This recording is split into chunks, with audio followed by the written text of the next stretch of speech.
नमस्कार, आप देख रहे हैं स्टेट टाइम्स और मैं हूं ख्वाहिश पटियाड़। पिछले 24 घंटे का कोविड बुलेटिन जारी हो चुका है और मैं आपको आंकड़े बताऊंगा कि क्या कुछ रहे जम्मू कश्मीर में कोरोना के आंकड़े। लेकिन आज के बुलेटिन में बता दूं अपनी मैं प्रेजेंट लोकेशन। इस समय मैं जम्मू के आरएसपुरा में हूं और आरएसपुरा में भी जिस तरह से स्ट्रिक्ट लॉकडाउन है वो जो मुख्य बाजार है उसमें देखा जा रहा है। सबसे पहले मैं आपको बुलेटिन शुरू होने से पहले दिखाना चाहूँगा कि जितने भी पुलिसकर्मी हैं यहाँ पर, ये जो मेन नाका है और आने जाने वालों की चेकिंग के लिए यहाँ पर तैनात हैं और चाहे वो दिन हो चाहे रात हो, 24 घंटे यहाँ पे खड़े रहते हैं।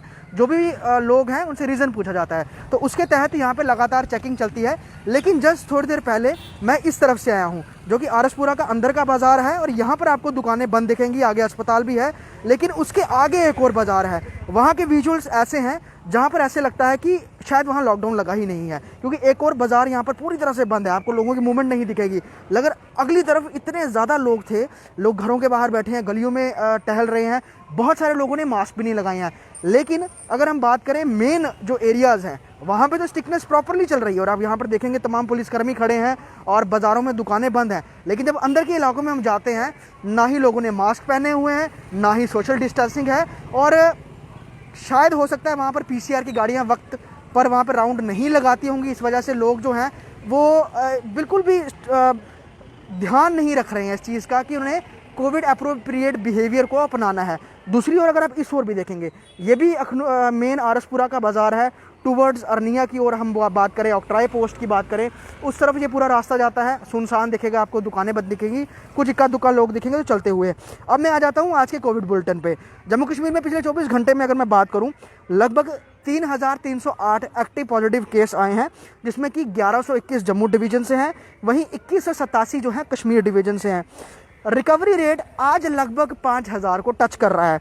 4,956 लोग जो हैं वो कोरोना से रिकवर होकर अपने घरों में गए हैं, जिनमें कि 1,883 लोग जो हैं जम्मू डिवीज़न में हैं, वहीं 3,073, ये बहुत बड़ा आंकड़ा है। अगर हम रिकवरी रेट को देखें, अभी तक का ये सबसे ज़्यादा आंकड़ा हम दूसरे टेन्योर में कह सकते हैं कोविड के, कि 4,956 लोग जो हैं ठीक होके गए हैं। ये अभी तक का सबसे बेहतर आंकड़ा है एज़ कंपैरिजन टू अगर हम बात करें एक्टिव पॉजिटिव केसेस के। एक्टिव पॉजिटिव केसेस जहां 3,308 हैं, वहीं रिकवर होके 4,956 लोग जो हैं अपने घरों की तरफ गए हैं, जो कि एक बहुत पॉजिटिव सिग्नल है।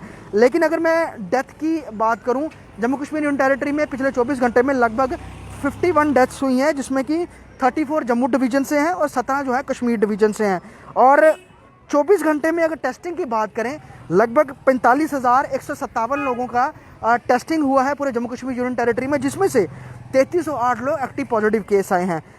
और अगर हम डिस्ट्रिक्ट वाइज अगर हम देखें डेथ टोल, जो कि 51 लोगों की बहुत दुखद मौत हुई है, अगर हम वो देखें तो गवर्नमेंट मेडिकल कॉलेज में आज भी लगभग 15 लोगों की मौत कोरोना महामारी से हुई है। वहीं कंसर्निंग हॉस्पिटल्स, चाहे वो कठुआ हो, राजौरी हो, उसके अलावा अमृतसर का हॉस्पिटल हो, अमृतसर के अस्पतालों में भी लोगों की डेथ्स हुई हैं। और जैसे मैंने आपको बात किया, शेयर किया आपके साथ, एक डेथ कठुआ जीएमसी में हुई है, 2 डेथ जीएमसी राजौरी में हुई है, 1 डेथ जीएच राजौरी में ही हुई है, 2 एमएच जम्मू में हुई हैं। तो इस तरह कुल मिला के तो जम्मू डिवीज़न का जो है 34 का आंकड़ा होता है।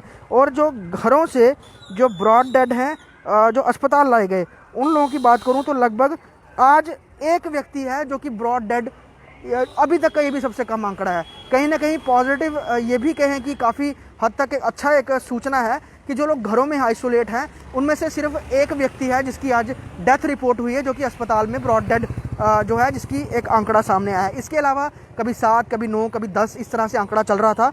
लेकिन सबसे सुखद और पॉजिटिव जो हम इसमें पूरी खबर कहें, वो आज के रिकवरी रेट को लेकर है, जो कि लगभग 5,000 के तकरीबन ये आंकड़ा जा रहा है, जैसे मैंने आपको पहले बताया। और ये एक अच्छा साइन भी है। जब हमने कोविड का फर्स्ट म्यूटेंट था उस समय देखा था, एक्टिव पॉजिटिव केसेस अगर लेट सपोज अगर 2,000 आते थे तो 3,000 रिकवरी वाले होते थे। तो उसके अकॉर्डिंग जल्दी जो है एक्टिव पॉजिटिव केसेस का आंकड़ा वो है कम हुआ, उसके बाद चीज़ें नॉर्मलाइज होना शुरू हुई। लेकिन आज के भी कुछ दृश्य उस वैसे ही हैं, लेकिन अगर हम डेथ को कैलकुलेट करें, उसको देखें, वो आंकड़ा कम नहीं हो रहा, वो 51 पे है, कल से ज़्यादा है। तो कहीं ना कहीं उस पर ज़्यादा फोकस करने की ज़रूरत है। उसके अलावा मैं आपको एक विजुअल में आपके साथ और शेयर करना चाहूँगा जो आज सुबह के हैं, जीएमसी के हैं, और हमने स्टेट टाइम पे आपको विजुअल दिखाए भी थे।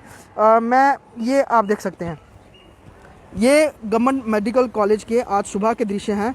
ये वो लोग हैं जो कि फॉर्म सबमिट करने के लिए जीएमसी में गए थे, जिन्होंने डीआरडीओ में जो टेम्पररी अस्पताल बन रहा है उसके लिए ये लोग फॉर्म देने के लिए गए थे। लेकिन आप ज़रा देखिए, भीड़ देखिए, कहाँ है सोशल डिस्टेंसिंग? क्या यहाँ पर जीएमसी में कोई दुरुस्त सिस्टम नहीं होना चाहिए कि अगर फॉर्म्स लेने हैं तो फॉर्म जमा कराने के लिए लोग आएंगे तो कैसे आएंगे? इतनी भीड़, इतना रश कैसे? क्या कोविड, ये जीएमसी में नौकरी लेने के लिए आए हैं या कोरोना लेने के लिए आए हैं? तमाम लोग आज यही सवाल पूछते रहे। और ऐसी एक और दृश्य भी है, ये भी आप देख सकते हैं।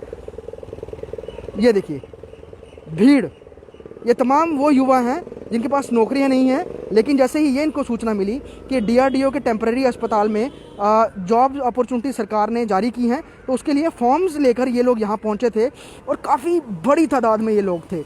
अस्पताल के इस दरवाजे पे कोई सिक्योरिटी गार्ड नहीं, हालांकि यूँ तो यहाँ पे सिक्योरिटी गार्ड कई टहलते हुए दिखते हैं, लेकिन आज यहाँ पर कोई सिक्योरिटी गार्ड नहीं था। बच्चे खुद ये बोल रहे थे जो फॉर्म सबमिट करवाने आए थे, उन्होंने यही कहा कि हम नौकरी लेने आए हैं कि जीएमसी में कोरोना लेने के लिए आए हैं। अगर आपने एप्लीकेशंस निकाली हैं और आपको डीआरडीओ को टेम्परेरी अस्पताल के लिए रिक्रूटमेंट भी, क्योंकि पहले जो ऑर्डर था उसको बाद में चेंज किया गया, सिर्फ जो जम्मू के डोमिसाइल होल्डर हैं उनको ही जॉब्स मिलेंगी, इसमें उनको मेंशन किया गया। तो उसके बाद बहुत बड़ा एक सेक्शन यूथ का वो पहुंचा जिनकी क्वालिफिकेशंस हैं इस पोस्ट के रिलेटेड, जिनकी क्वालिफिकेशन है वो सभी पहुंचे अपने डॉक्यूमेंट्स लेकर। लेकिन जल्दी फॉर्म जाएं, उनके सबमिट हो, हर किसी की यही कोशिश थी। इस पैंडमिक के टाइम में जहां लोगों की नौकरियां जा रही हैं, वहीं सरकार की तरफ से ये अपॉर्चुनिटी आना बहुत सारे लोगों के लिए कहें कि पॉजिटिव साइन भी रहा कि लोगों को नौकरियां मिलने के ऑप्शन मिल रहे थे। उसके लिए वो अपनी जान भी रिस्क में कर रहे हैं। बच्चों ने ये कहा कि हम फॉर्म्स देने के लिए आए हैं, लेकिन अगर हम यहाँ से कोविड इन्फेक्टेड हो गए, कौन इसका जिम्मेवार है? तो यहाँ गवर्नमेंट मेडिकल कॉलेज को नहीं देखना चाहिए था। ये विजुअल्स बहुत ज़्यादा सतर्क करने वाले हैं गवर्नमेंट मेडिकल कॉलेज को, क्योंकि अभी भी एप्लीकेशंस कल भी लोगों ने देने के लिए आना है। तो आज के इन विजुअल से जीएमसी की किरकिरी बहुत हुई है, क्योंकि एक और आप लगातार ऑर्डर्स पे ऑर्डर्स निकाल रहे हैं, सरकार बड़े बड़े विज्ञापन दे रही है, जगह जगह जो है इस चीज़ को लेकर प्रमोशन की जा रही है कि कोविड बिहेवियर को अपनाइए, एसओपीज़ का पालन करिए, 2 गज की दूरी रखिए, मास्क पहनिए। तो जब आप कोविड अस्पताल के लिए रिक्रूटमेंट करने लगे हैं, तो वहाँ पर क्या आपका इतना इंतजाम नहीं है कि यहाँ आपको पता नहीं है कि इतने लोग आ जाएंगे फॉर्म भरने के लिए? इतना भी नहीं पता नहीं है। अगर पता था तो क्यों नहीं अरेंजमेंट थे? ये सबसे बड़ा सवाल है। और ये आज पहला दिन नहीं है, कल भी ऐसे ही कुछ विजुअल देखने को आए थे, आज भी वैसा ही है। तो आखिरकार प्रशासन जो है वो बताना क्या चाहता है, क्या दिखाना चाहता है? क्या लोग जो है जो अपने घरों में हैं, या जो लॉकडाउन जिन पर जो लोग जो फेस कर रहे हैं, क्या वही सारी चीज़ जिम्मेवारियों को संभालेंगे? एडमिनिस्ट्रेशन का यहाँ पर दायित्व नहीं बनता है। तो साफ तौर पर एक और जहाँ पर जो रेगुलर केसेस हैं उनमें कमी आ रही है, रिकवरी रेट बढ़ रहा है। हालांकि डेथ रेट जो है वो उसमें कोई ज़्यादा अंतर नहीं देखा गया, वो कल से ज़्यादा ही है। लेकिन जिस तरह के दृश्य हमें अब देखने को आ रहे हैं, और अब तो लॉकडाउन जब एक्सटेंड हुआ तो ये भी बोला गया है कि रिलैक्सेशन जो है अलग अलग diseases as per the situation of the district, उसके बाद वो रिलीज़ करेंगे। तो अगर आने वाले समय में बाज़ार खोलने के लिए टाइमिंग दी जाती है, तो भीड़ बचने से लोग सोशल डिस्टेंसिंग का नॉर्म्स को ब्रेक कर कहें कि कोविड अप्रोप्रिएट बिहेवियर को ना अपनाते हुए, तो कोरोना तो फिर दोबारा तेज़ी से फैलने का रिस्क बना रहेगा ना। तो क्या फ़ायदा होगा पिछले इतने लंबे समय से लॉकडाउन लगाने का? बहुत कुछ मैनेज करके आगे ऑर्डर सरकार को निकालने होंगे, एडमिनिस्ट्रेशन को निकालने होंगे, वरना पिछले किए कराए पर पानी जो है वो फिर जाएगा। ख्याल लोगों को भी रखना है, ख्याल एडमिनिस्ट्रेशन को भी रखना है। और ख़ास तौर पे आज सुबह के जो गवर्नमेंट मेडिकल कॉलेज के जो विजुअल्स हैं, ये बहुत ज़्यादा कहें कि किरकिरी करवा रहे हैं एडमिनिस्ट्रेशन की। आखिरकार ऐसा हो कैसे गया? कौन इसका जिम्मेवार है? क्या लोगों ने ही अपना दायित्व समझना है, या फिर इस समय जब आप जॉब्स के लिए फॉर्म्स ले रहे हैं तो इस कंडीशन में ले रहे हैं कि लोग इतनी भीड़ लगा लें कि वहाँ पर ध्यान रखने वाला कोई नहीं है? जवाबदेही यहाँ प्रशासन की है।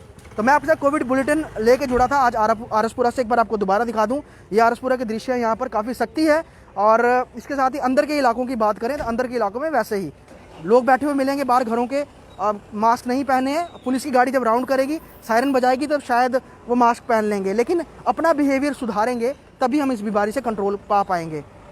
मुझे दीजिए इजाज़त। आरएसपुरा से ख्वाहिश पटियार की रिपोर्ट। नमस्कार।